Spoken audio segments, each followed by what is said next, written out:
Thank you and welcome to the show this morning. The topic this morning is the perpetuating the revolving door syndrome, or the continuation of a syndrome that we've noted in the penal system of individuals coming into the system, leaving the system, and yet returning to the system again. And we have with us to talk about the perpetuating of the revolving door syndrome, an activist, Reverend KWalker, who has been on many occasions with us, Reverend Walker, and I don't think we have to explain you to our guests, nor your task to our guests, because I think you are one of the foremost authorities in terms of what we're talking about today. Individuals themselves going into the system and coming out and eventually ending up in the system again. And so let's start off by talking about your background, your education, and some of the things that were important that brought you to us this morning to talk about this as a real issue. Okay, well, thank you. Once again, Dr. Haney, it's always a pleasure to be on your show because you are a person that really deal with some real issues, and I appreciate the format that you have out here and make available to us to come on here and talk about these issues. My name is KWalker. I pastor the Hands of God Christian Church. I've been in ministry since 1986. The Lord delivered me from a 17-year drug addiction, and throughout that time of my addiction, I did spend time in the state prison system, came out unrehabilitated, ended up reincarcerated again, and but in '86 God changed all of that and called me from active drug addiction, a lifestyle of crime, and all kind of foolishness directly into the ministry. And in that calling, I developed a passion for people that are lost and people that are actually still involved in negative lifestyles. I'm born here in Nashville, Tennessee, educated in the public school systems, spent a little time with TSU, also did some college studies while I was incarcerated until they cut that out in the system, because I guess I was bettering myself. They didn't want that to happen. So they cut that out, and of course, under the Trevecca East Campus prison program. But never did graduated, don't have any degrees in anything, but basically just a measure of knowledge from a lot of life experiences that I have myself personally.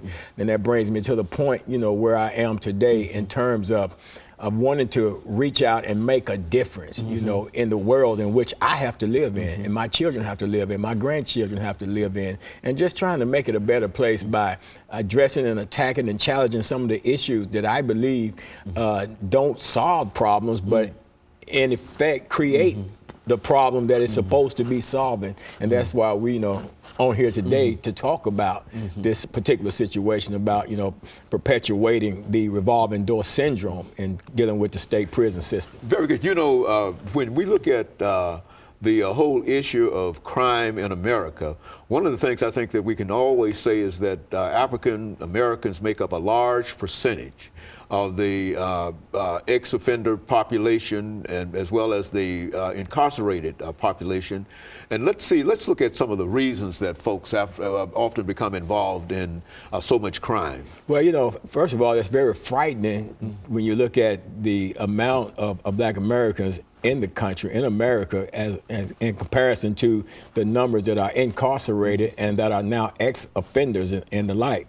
But there's not just one single reason for crime in America. It could range from just straight out need. Somebody don't have the necessary things, don't know how to get it other than committing the crime when they do it. It could be the environment, could be drugs and alcohol. Some people just low down dirty, they just commit crimes, you know what I'm saying? They just do it, So there's a number of reasons why people commit crimes, but my thing is, once they do commit a crime, they do go through the judicial system, they are adjudicated, they are sentenced, they're tried, sentenced, and they're convicted, and they go into the prison system. Now, the purpose of the prison system is, number one, to punish you for what you did. I believe if you commit a crime, just like I did, I should have been punished. When I went to prison, I suppose had been there because I was a criminal with a criminal thought process that dictated that I should be in prison. So there's crime, and then at the same time, there's rehabilitation. So my thing is, if I'm in there for punishment, now,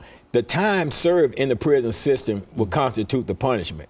Now, what I do while I'm in there, how I spend that time in terms of availing myself to the various programs that's in there, that's what's considered as rehabilitation. Well, the problem is those things oftentimes are overlooked, and we don't get the recognition for the rehabilitation, but it's always about the punishment when it comes to the parole system. And so you believe that we ought to put more, as we get ready for the first commercial break, you believe that we ought to have more emphasis upon rehabilitation more than upon punishment, and that is one of the places that we fall short. It's not that we should have more emphasis on rehabilitation, but we should recognize and acknowledge that aspect of that process more so than we are just the punishment phase, because eventually who goes to prison gets out. Okay, and of course, we'll be back with our audience following this very, very short commercial break.